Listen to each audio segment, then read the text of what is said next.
말씀은 사도행전 4장 31절입니다. 제가 읽는 성경으로 193페이지에 있습니다. 193페이지에 맞습니다. 사도행전 4장 31절입니다. 우리 함께 봉독하겠습니다. 빌기를 다하며 모인 곳이 진동하더니 우리가 다 성령이 충만하여 담대히 하나님의 말씀을 전하니라. 주중에 오후 설교를 2번 바꿨습니다. 2번이나 수정을 했습니다. 바꿨다가. 제가 좀 정신이 없었어요, 주중에. 우리는 예전부터 교회의 부흥을 말하면서 항상 성령의 충만함에 대해서 말해왔습니다. 그렇다면 우리가 성령으로 충만한지 아닌지를 알 수 있는 방법이 무엇일까라는 거죠. 두 가지를 생각하게 되는데, 첫째는 우리가 얼마나 성령에 대해서 말하고 있는가 하는 것. 그러니까 오늘 우리의 입에서, 우리의 삶 현장에서 얼마나 성령에 대해서 말하고 있는가, 한 가지 기준. 두 번째는 우리가 얼마나 성령의 은사에 대해서 말하고 있는가. 단순하게 누구를 고치고 치료하고 일으키고 살리고 이런 개념이 아니라, 성경에 보면 갈라디아서 마가까지 은사라는 것이 나오죠. 거기에는 살리고 죽이는 이야기가 아닙니다. 그렇죠? 그 은사를 가만히 보시면 그것이 하나님의 성품이세요. 그러니까 우리 안에는 그 하나님의 성품들이 크든 작든 다 있습니다. 근데 그 하나님의 은사에 대해서 우리가 말하고 있고 그것을 우리의 삶에서 적용해내고 있는가 하는 것이죠.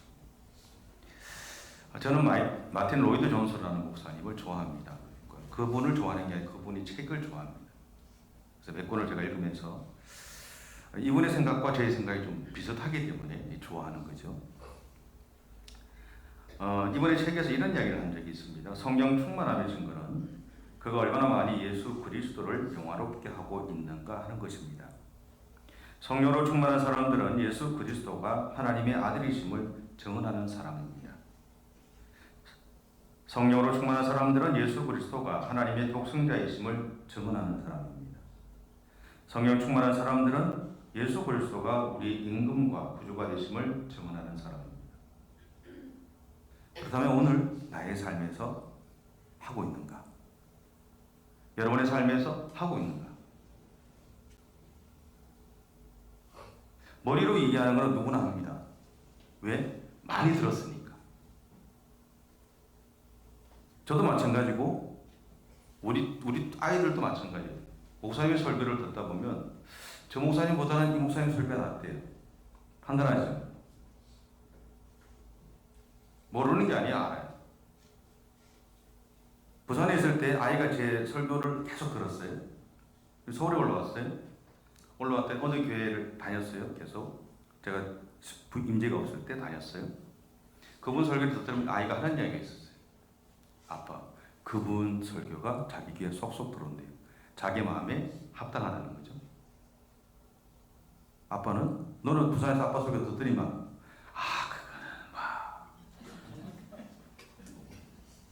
예의상 했다는 이야기잖아요. 그죠?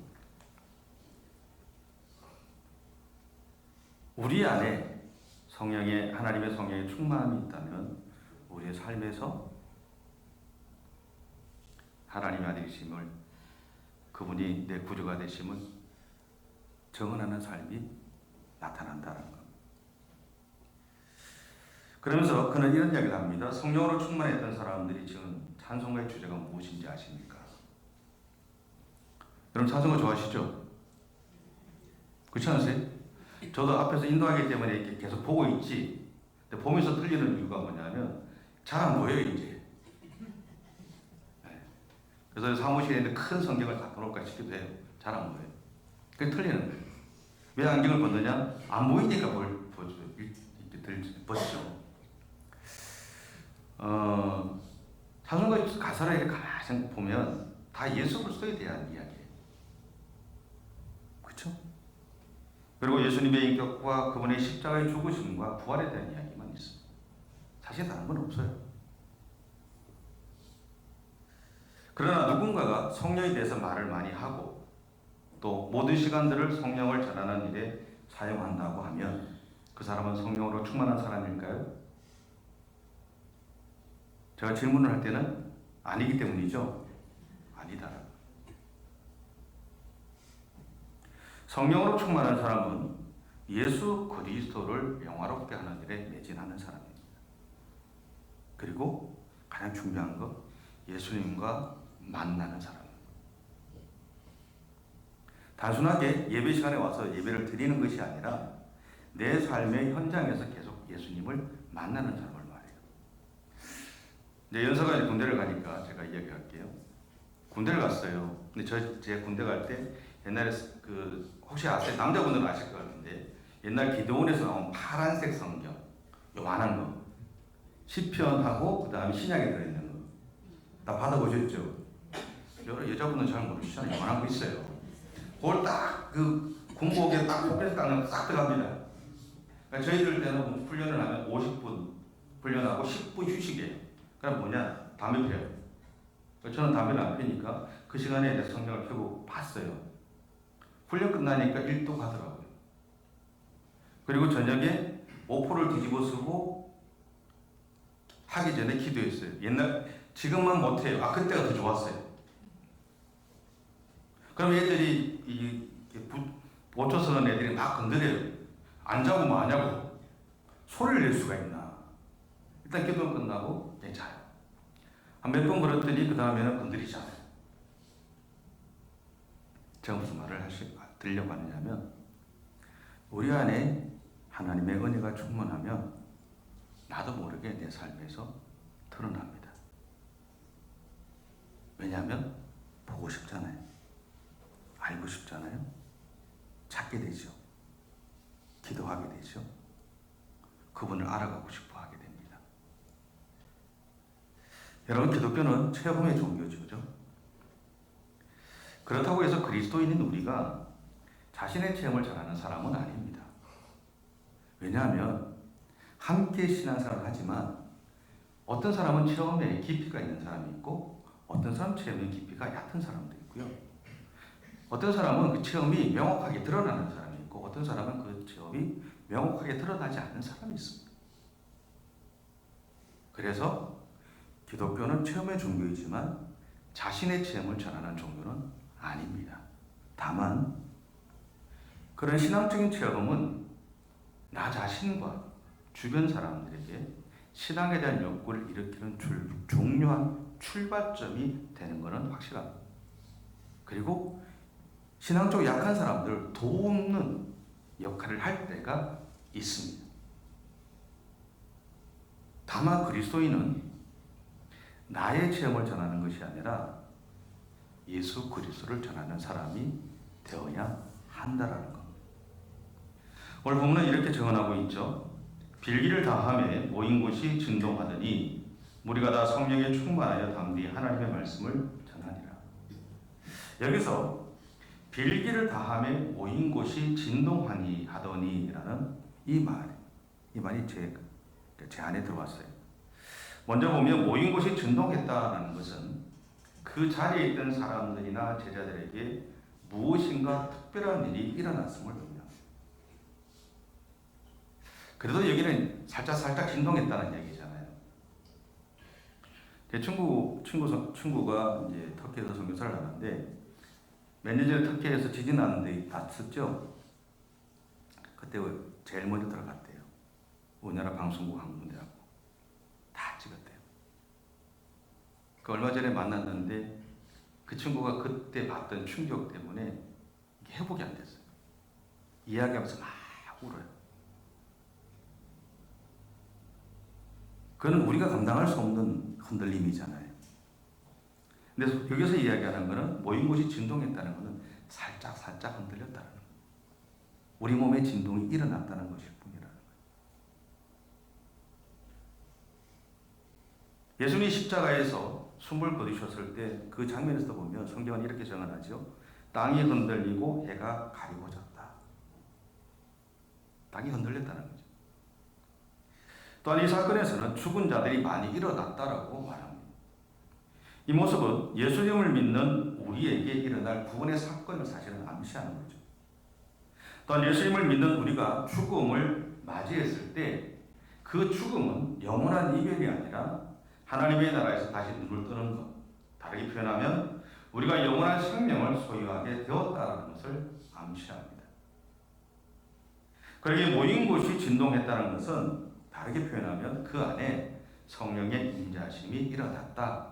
성령의 경보심이 일어났다는 것을 의미합니다. 그 결과 이 일을 경험했던 사람들은 세상을 향해서 그리스도의 죽으심과 부활하심으로 우리에게 이루어진 구원에 대해서 전해왔던 겁니다. 사도행전 2장에 보면 마가의 다락방에서 성령의 충만케 하심을 경험했던 제자들은 성령의 말하심을 따라서 각기 다른 방언을 말하기 시작했다고. 근데 그 모습을 바라보고 유대인들은 이상하게 여겼다고 했어요. 그것이 하나님의 역사임에도 불구하고 그들의 눈에는 이상하다. 다르게 표현하면 그러한 일들은 과거에 선지자나 아니면 하나님 특별히 세우신 사람들을 통해서 하나님이 임해 주셨던 사건이지 일반적인 사람들에게는 일어나지 않는 일이었다. 그러니까 이상하죠. 그런 유대인들을 향해서 베드로는 이렇게 말합니다. 자신들에게 일어나고 있는 이 일은 예수 그리스도로부터 시작되었다. 하나님으로부터 시작되었다는 것을 이야기합니다. 그런 다음에 유대인들을 향해서 예수님의 죽으심과 부활하심에 대해서 정언하죠. 성경은 이렇게 얘기합니다. 그 결과 3,000명의 사람들이 예수님을 믿었다. 세례를 받았다고 얘기해요.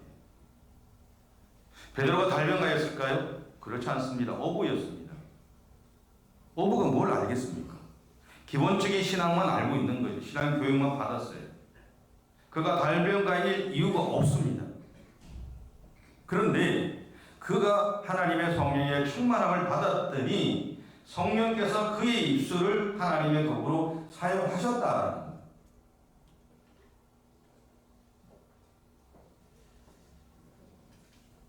마틴 로드 목사는 우리에게 일어나는 이러한 현상에 대해 이렇게 말합니다.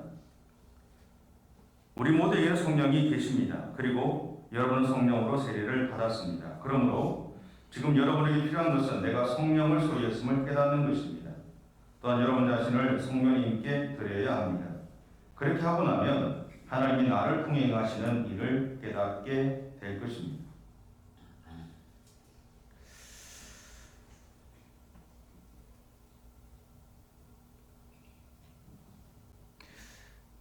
저는 저희 모처럼 돌아가셨지만 제가 여러분들 정언할 수 있는 게 뭐냐면 제가 고등학교 때 2학년 때 굉장히 깊었습니다. 이 성경을 읽으면 성경 옆에다가 여백이 다 있잖아요. 그 여백에 다 적었어요. 그게 어떤 의미인지는 모르고 그냥 그 말씀을 읽으면서 느꼈던 것들을 다 적고 깨달았던 걸 다 적었는데 나중에 제 선친이 설교를 할 때 그 본문을 설교할 때 그렇게 설교를 하시더라고요. 깜짝 놀랐어요. 저희 모친이 제가 늘 했던 얘기가 뭐냐면 네가 고등학교 때처럼만 그렇게 했으면 좋겠는데 라는 거였어요.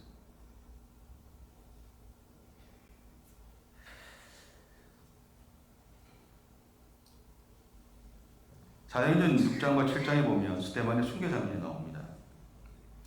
6장 15절에서 그 장면에서 이렇게 정언합니다. 공회 중에 앉은 사람들이 스데반을 주목하여 보니 그 얼굴이 천사의 얼굴과 같더라.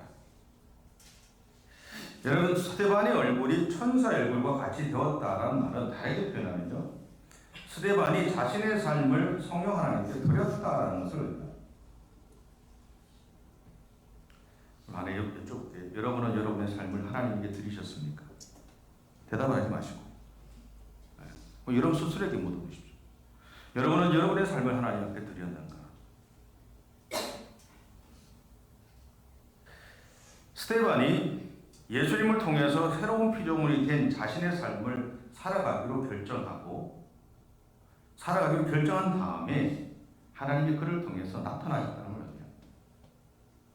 내가 예수 그리스도를 통해서 새로운 피조물이 되고 새로운 인생의 삶이 열렸기 때문에 나 이제 그런 삶을 살아가겠다고 결정하고 그의 삶 가운데 하나님 내 안에 하나님의 성령으로 충만하게 기름 부어 주십시오라고 그렇게 요청했을 때 그 안에 성령이 임재하시면서 그를 통해서 하나님이 드러나기 시작했다. 그것이 천사의 얼굴입니다.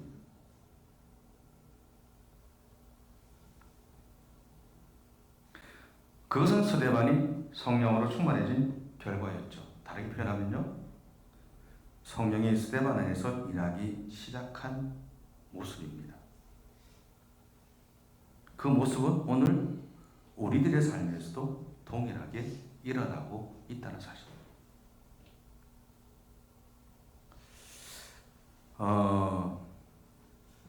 옆에 사람 한번 보실래요?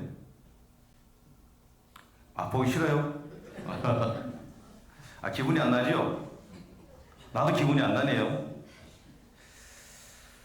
시편 85편 6절에 보면 이런 말씀이 있습니다. 주께서 우리를 다시 살리사 주의 백성으로 주를 기뻐하도록 하지 아니하시겠나이까.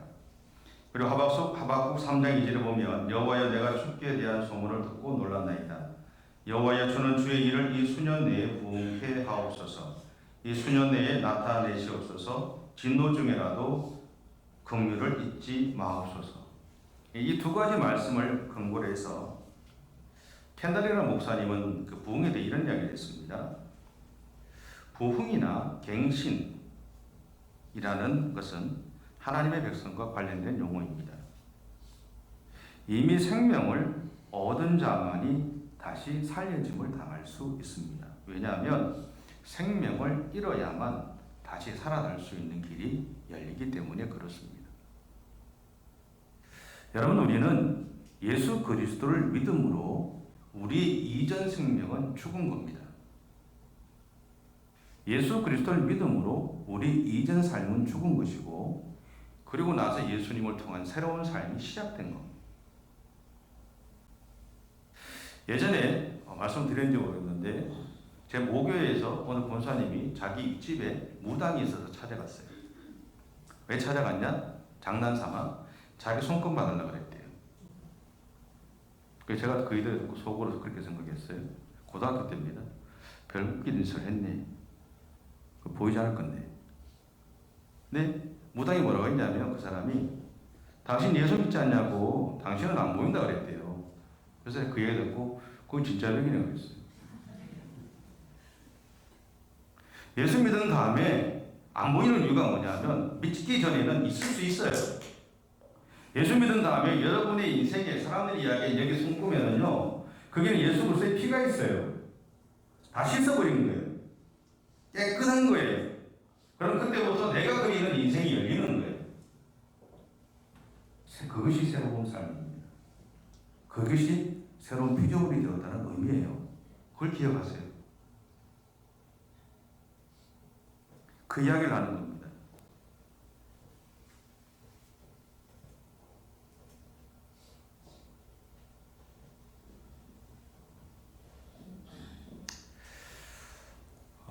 앤드류 모레이라는 남아프리카의 선교사가 있습니다. 이 사람의 전기를 보면 이런 이야기가 있습니다. 자신의 여러 교회들 중에 한 교회에서 매주 기도 모임을 가졌대요. 그러던 어느 날 평소와 같이 기도 모임을 인도하는 책상에 자기가 앉았는데 갑자기 어떤 소리가 들리더래요. 근데 그 소리가 계속되고 점점 커지더랍니다. 그래서 그는 갑자기 무엇인가를 깨닫게 되었다 그래요. 뭐 자세하게 나오지는 않지만. 그러면서 그 책에서 그가 이렇게 고백을 합니다. 이 순간 성령이 그 모임에 임재하셨다. 그가 고백하기를 원하냐면 이때부터 부흥이 몇 달 동안 계속해서 일어나더라는 겁니다. 그 결과로 셀 수 없는 사람들이 예수님을 믿기로 하고 교회가 점점 커져갔고 복음이 세상을 향해서 퍼져나가기 시작했다라는 거예요.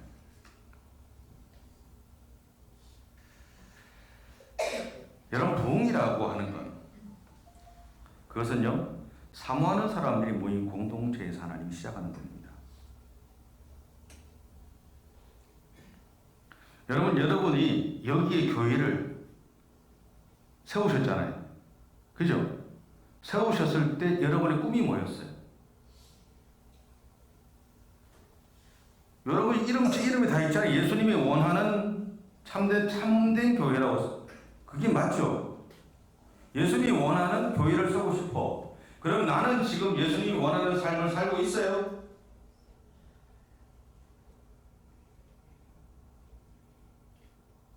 저는 여러분한테 그걸 묻고 싶은 거예요.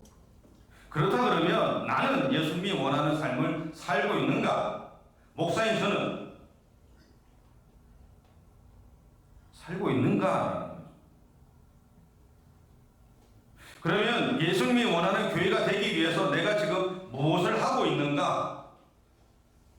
내가 어떤 자리를 지키고 있고 내가 해야 될 것이 무엇인지를 내가 고민하고 그 자리를 지키고 있는가? 단순히 목사님이 떠난다니까 슬퍼서 우는 것이 아니라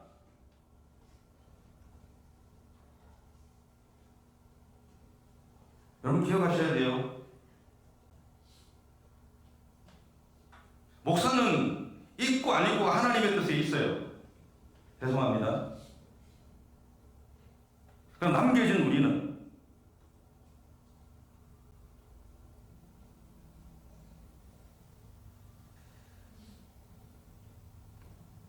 오늘 성경은 이렇게 말합니다. 빌기를 다함에 모인 곳이 진동하더니. 오늘 성경은 우리에게 이야기하는 그런 것 같아요. 지금은 기도할 때라는 겁니다. 지금은 성령의 일하심에 따라가야 할 때라는 거예요.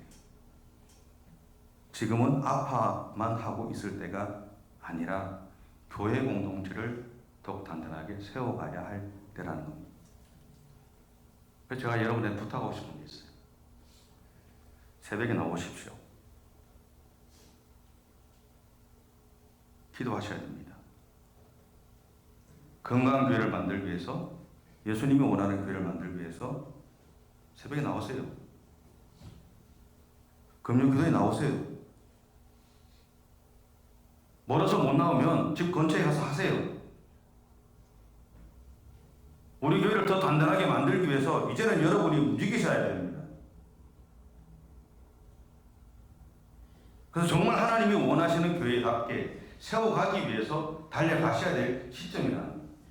부흥은 그런 마음을 가지고 살아가는 사람들 가운데 하나님이 성령으로 기름 부으셔서 이루어지는 일입니다. 부산에서 제가 가기 전에 어떤 분이 저한테 질문을 했어요. 그 교회 집사님, 목사님은 교회 부흥에 관심이 있는데 특별한 획기적인 프로그램이 있습니까? 제가 웃었어요. 획기적인 프로그램은 없습니다. 부흥은 내가 하나님 앞에서 온전하게 세워지면, 하나님의 교회가 온전하게 세워지면 하나님 그 위에 기름 부으신다. 우리가 이루는 것이 아니라 하나님 그분이 이루시는데, 하나님의 그분의 마음을 움직이는 것은 우리의 모습들 속에 있다. 저는 여러분한테 이 말씀을 드리고 싶어요. 우리는 2025년도 한 해 동안 하나님이 여러분 각자에게 육신적인 어떤 하나님의 축복하심을 부어주셨을 겁니다. 그렇다면 이제 우리에게는 우리의 영적인 충만함을 채워야 될 시점이 왔다라는 거죠. 늦지 않았습니다. 이제부터 하십시오. 기도하셔야 되고 마음을 모으셔야 됩니다. 시간들을 내셔야 되고 함께 하셔야 됩니다. 그렇게 해서 지금까지보다, 아니 여러분이 처음에 큰 꿈을 품고 나왔던 그 마음을 여러분 안에서 회복하고, 그 대신 내가 원하는 교회가 아니라 하나님 그분이 원하는 교회가 되기 위해서 기도하셔야 된다. 하나님의 뜻을 찾아야 되고 하나님의 마음을 발견해야 된다. 이제는 그럴 때가 됐다는 부탁드리는 거예요. 그래서 지금까지는 어땠든 앞으로는 주변에 있는 수많은 사람, 아니 대한민국에서 정말 저런 교회가 있냐는 이야기를 들을 수 있는 그런 우리가 됐으면 좋겠습니다. 기도하겠습니다. 사랑의 주님, 감사합니다. 우리의 연약함을 아시는 하나님이 오늘도 우리의 삶 가운데 일해 주실 것을 믿습니다. 주께서 우리의 마음들을 만져주시고 우리 안에 하나님의 성령으로 충만하게 기름 부어 주시며 무엇보다도